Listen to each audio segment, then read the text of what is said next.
Excellent! Today's video is on the CMStorm Quickfire Rapid Eye from Cooler Master, and yes, this keyboard actually launched last year, so why the heck am I making another video on it?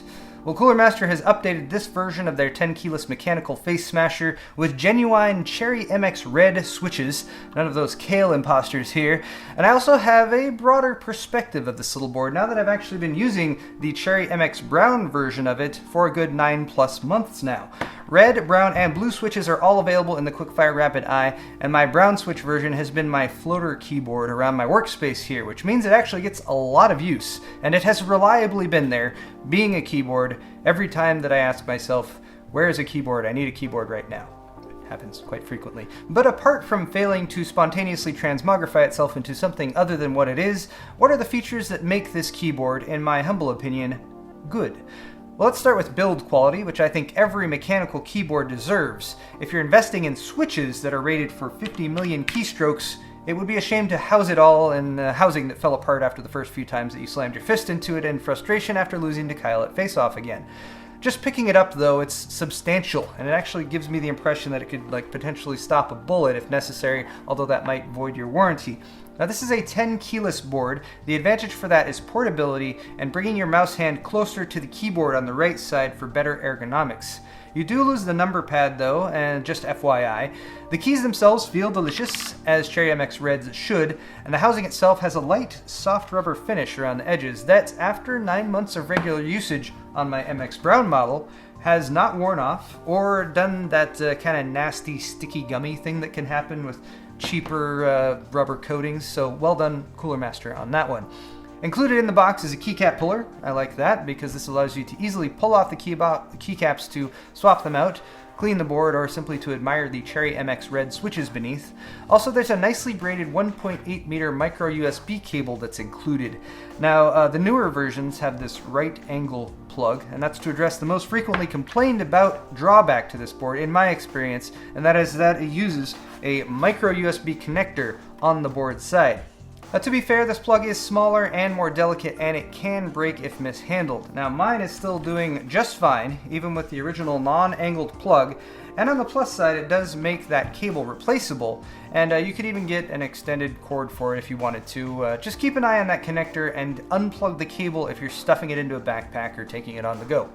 Apart from that though, the Quickfire Rapid Eye has a sleek, minimal look, but it also has quite a few hidden features. So let's start off with N-key rollover, which used to be impossible via USB, but I guess it's not anymore. That means you can press as many keys as you want, all at the same time, and they will all register. It's great for finishing that term paper off right before the deadline. Lighting and functionality are handled by an onboard 32-bit ARM processor, and profiles are saved to the keyboard. That means there's no need to install software on your system to control it, and even if you take the keyboard and change it over to a new system, it's still going to remember all of your settings. So you can use the function button right down here to control the white LED backlighting on each key. Did I mention, by the way, that there's white LED backlighting on each key? Cooler Master calls it active light. I'm guessing that you realized it was there already, and as LED lighting goes, I prefer white as a neutral color because it will blend in with a lot of desktop setups, I think. Anyway though, the function button with the insert, home, and delete buttons grouped up here in the top right can be used for media playback and volume control. The print screen button right here and the function button can be used to disable or enable the Windows key, which is pretty crucial for a gaming keyboard in my opinion. The function button and F1 through F4 will allow you to turn the lighting on or off, or set the LED lighting intensity with F2 and F3. Function F4 will cycle through 5 different lighting modes. So you've got all on, the classic breathing mode of course, gaming mode which will light up your WASD and arrow keys, as well as 2 reactive typing modes that light up each key as you type. There's one that does an instant on when each key is pressed, and the other has a fading effect, which is my favorite personally because I just think it looks cool. Now, I already mentioned that your settings are saved in the keyboard, and function plus F9 through F12 allows you to save 4 profiles so you can light up only the keys you want on the board. To activate this, you use function plus the pause record button on the top right, then choose which slot you want to use, M1 through M4. Then you tap the buttons that you want to light up, and then you hit the same button, M button again, to save that profile. It's pretty easy once you're shown how, and I really like that there's no software, and the profiles again that you set up are saved internally. Finally, there's repeat rate modes hidden in F5 through F8, plus the function button, of course. These adjust the repeat rate of the keys when they're held down, so it's kind of like the turbo button on an old Nintendo controller. Now, before I close, I wanted to address a couple things. Firstly, as I was researching this video, I perused the reviews section at Newegg and found some negative feedback on this keyboard, specifically regarding LEDs going out after a period of time. So I asked Cooler Master about this, and they did confirm that there were some early issues with the version with the MX Brown switches that have been addressed in more recent manufacturing runs.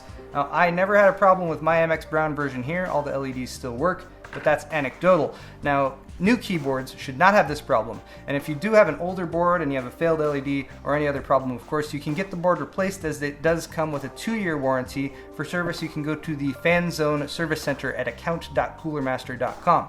Secondly, I wanted to mention the competition for this motherboard, specifically RGB backlit mechanical keyboards.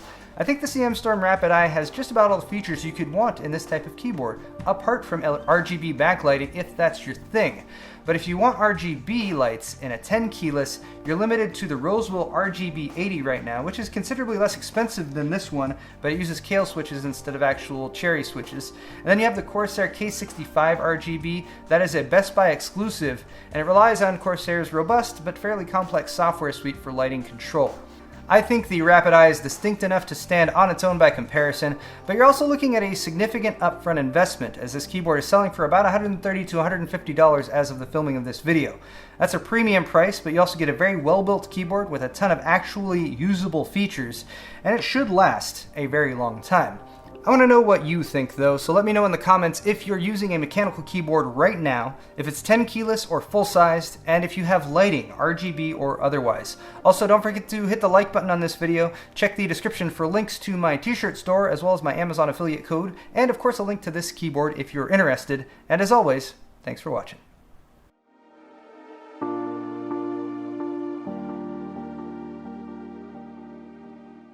Oh yeah, and the I in Rapid Eye stands for illumination and intelligent. And Ignatius. Ignoble? Iota? I don't know. Okay, cutting.